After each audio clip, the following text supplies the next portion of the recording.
burocracia, impotencia y hasta teorías conspirativas. El clima de época parece estar en contra de varios organismos internacionales y de este en particular. Te invitamos a averiguar si la ONU sirve realmente para algo.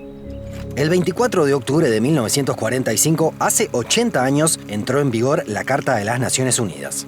En la ciudad de San Francisco, 51 estados independientes adhirieron a un acuerdo en un momento muy particular del planeta.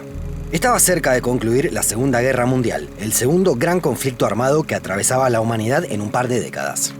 El objetivo principal era relativamente obvio. Después de los 10 millones de muertos de la Primera y de los 60 millones de la Segunda Guerra Mundial, se intentó buscar la manera de pacificar el planeta. De esta forma, la estrategia fue crear una organización supranacional. Es decir, se apostó a un poder distinto al de los estados nacionales, que conservarían su soberanía como hasta el momento, pero con espacios de cooperación para lograr objetivos comunes. En ese momento había un antecedente a la vista. La Sociedad de las Naciones se había creado con el mismo espíritu después de la Primera Guerra Mundial. Pero el fracaso había sido incuestionable. Por razones internas no se había sumado Estados Unidos, por lo que siempre estuvo lejos de tener un alcance universal. Además, no había podido evitar el estallido de un nuevo conflicto armado, en este caso con consecuencias aún más trágicas. La historia de la ONU fue distinta a la de la Sociedad de las Naciones. En principio, si bien parece poco 51 países, en aquel momento todavía existían muchas colonias, por lo que si contamos esos territorios, estaba cubierta una gran parte del planeta. Antes de hacer un balance de la organización, te queremos hablar de Temu, la plataforma que auspicia este video. Se acaba de lanzar oficialmente en la Argentina y ofrece productos gratis para nuevos usuarios. Tal vez ya la conoces porque hay un montón de gente que la empezó a usar. Es una plataforma de compras que tiene de todo, desde tecnología y artículos para el hogar hasta productos que nos encantan como amantes de la geografía, mapas, globos terráqueos o elementos de navegación. Pero además hay descuentos enormes para quienes nunca la utilizaron. Para acceder a ellos van a ingresar a la aplicación de Temu y poner los códigos que les vamos a pasar en la barra de búsqueda. Con este código podrán obtener entre 3 y 10 productos totalmente gratis. Hay artículos de tecnología para todos los gustos. A mí, por ejemplo, me gustó este teléfono, pero hay para elegir entre distintas marcas y modelos. También hay diferentes opciones de tablets. Y para la casa hay alternativas casi infinitas. Yo me puse a ver freidoras de aire y estoy viendo con cuál me quedo. Y con este código hay otra oferta para nuevos usuarios. Hasta un 90% de descuento en gadgets de tecnología y un cupón de 200.000 pesos argentinos. En la descripción del video te dejamos el enlace para que pruebes Temu y puedas acceder a todas las promociones. Ahora sí, de vuelta al tema del video. Si observamos estos 80 años de vida, ¿podemos concluir en que la ONU sirvió para que los seres humanos dejemos de matarnos? Respuesta rápida, no. Las guerras siguen existiendo hasta nuestros días. Hoy lo podemos ver en Medio Oriente y en Ucrania. Y durante estas décadas lo pudimos observar en casi todos los continentes. Pero bueno, lo cierto es que en toda la historia de la humanidad hubo conflictos entre distintos grupos. ¿Podemos culpar a la ONU de los problemas actuales? Algunos señalan que la estructura del organismo tiene un problema que le impide funcionar bien. Es que refleja la disposición de poder de ese momento de posguerra.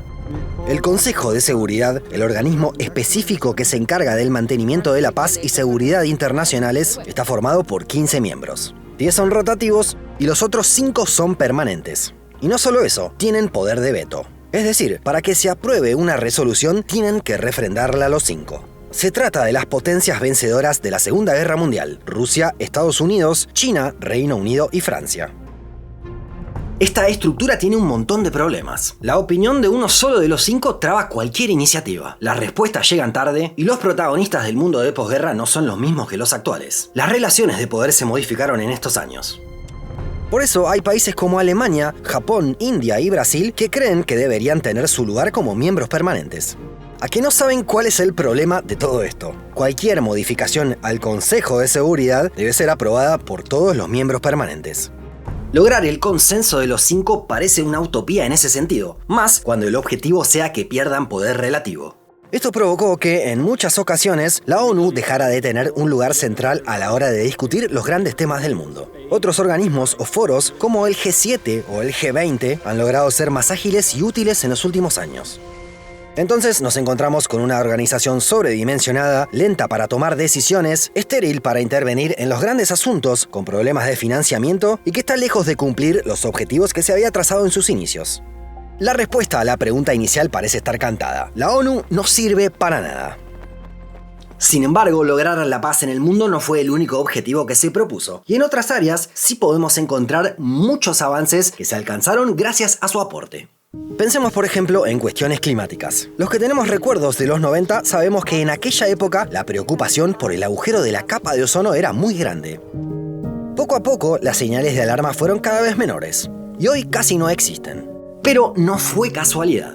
En 1987 se firmó el Protocolo de Montreal. Mediante un acuerdo internacional en el marco de la ONU, los países se comprometieron a reducir y luego eliminar la emisión de sustancias que dañan la capa de ozono. Este acuerdo sí fue exitoso y el agujero se redujo de manera considerable. Otro logro concreto se alcanzó en la década de 1970. Gracias a planes masivos de vacunación y de la mano de la Organización Mundial de la Salud, se erradicó la viruela del planeta. Esta enfermedad había matado a 500 millones de personas durante los 100 años anteriores a su desaparición. Millones de refugiados obtuvieron ayuda de ACNUR y millones de niños lograron un mejor futuro gracias a UNICEF. También hubo avances jurídicos con implicancias en todo el mundo. Gracias a la Declaración Universal de Derechos Humanos, existe un consenso en todo el mundo sobre los derechos básicos que tienen todas las personas más allá de su origen o etnia. Y la creación de la Corte Penal Internacional sirvió para juzgar crímenes contra la humanidad y genocidios. La ONU también acompañó el proceso de descolonización, lo que colaboró a que millones de personas lograran su independencia de manera pacífica. Además, fue muy importante el trabajo que se hizo en relación a la pobreza, que fue uno de los objetivos de desarrollo que trazó la ONU. En 1990, el 44% de la población mundial estaba en una situación de pobreza extrema, contra el 10% de la actualidad. ¿Fue la ONU la única responsable de esa baja tan pronunciada en la pobreza? Seguramente no. Fueron los países los que en el fondo tomaron las decisiones e implementaron las medidas. Pero así como no podemos darle crédito a la ONU de todo lo bueno, tampoco podemos echarle la culpa de todo lo malo. Que sigan existiendo guerras también es responsabilidad de cada estado. Y esto no sucede por las decisiones que toma o deja de tomar la ONU. Tal vez la organización haya quedado presa de tener objetivos demasiado ambiciosos.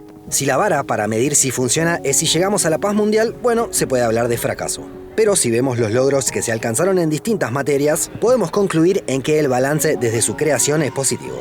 Además, puede que no haya podido impedir que las potencias se embarquen en guerras injustas. Sin embargo, la organización ha estado presente en el terreno para realizar trabajo humanitario con los que sufren en primera persona. Los que tal vez no estén de acuerdo son aquellos que en distintas partes del mundo adhieren a una teoría según la cual hay una conspiración internacional, de la cual es parte la ONU, que busca un nuevo orden mundial y acabar con la soberanía de los países. Se plantea que existe una élite mundial que busca controlar los recursos, poner fin a la propiedad privada y someter a los estados bajo un gobierno mundial. Lo cierto es que se trata de una teoría conspirativa que no tiene asidero en la realidad. A pesar de que hay personas y políticos en distintos lugares del planeta que defienden esta hipótesis. Para colmo, todo parte de un acuerdo internacional de 2015 que planteaba 17 objetivos para el año 2030. Se trata de temas con los que es difícil estar en desacuerdo. Reducir la pobreza, mejorar la salud y la educación, cuidar el medio ambiente y buscar la paz. Y para colmo, estos objetivos que trazó la Asamblea General de la ONU no son vinculantes para los países. Es decir, no obligan a nadie, por lo que pierde asidero el planteo conspiranoico.